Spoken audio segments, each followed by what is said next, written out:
Hello Clive, how are you? Very well, Tom. How are you Good to see doing? you. Yeah, very well indeed. So, just explain what you're doing here.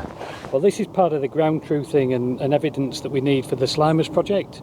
So we've already scanned the field, so we understand the electromagnetic properties of the soil. All right.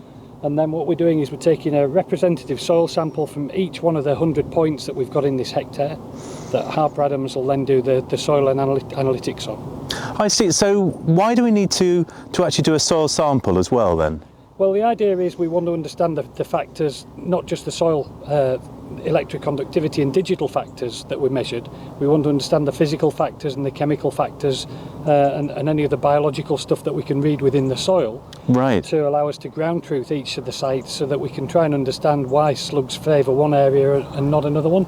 So it's very intensive sampling, 100 points within a hectare, and what we're doing is we're taking 4 cores from just around each one of the sample points, each one of the slug traps, so that we can then monitor why some areas are more favourable than others. I see. So to get a representative sample, you take 4 points and then you mix them up in your bucket there, do you? Yeah, we're just collecting 4 points, so we're collecting to a depth of about 20 centimetres or so.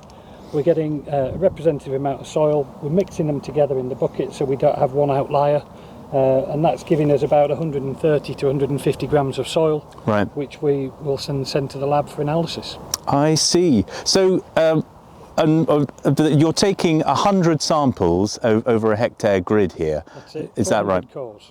Wow, that's quite a lot of work. We're not going to be asking every farmer to do this. If they want to find out where their slugs are gathering, that's right. We're not asking every farmer to have to do 100 samples on a hectare, are we? Well, for every site that we've got in the project, we'll take 100 samples. I see. That's part of the ground truthing option that we've got this time, with the aim that if we can understand the digital properties more accurately with the ground truth data, we can perhaps predict where to take less samples in the future. I so see. We can target our sampling from the conductivity data, the electromagnetic properties, and then we can then understand with the farmer's knowledge on where the slug patches are to what we might need to measure and test for.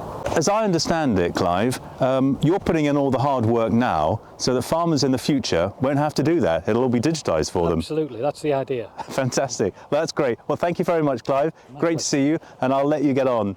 But in the meantime, if you want to get involved with this project, if you go to the Farming Forum, you'll find the Slug Circle on the Farming Forum and follow the discussion on there. And you can join the Slug Circle and put in your questions, and Clive will come back to you with some advice.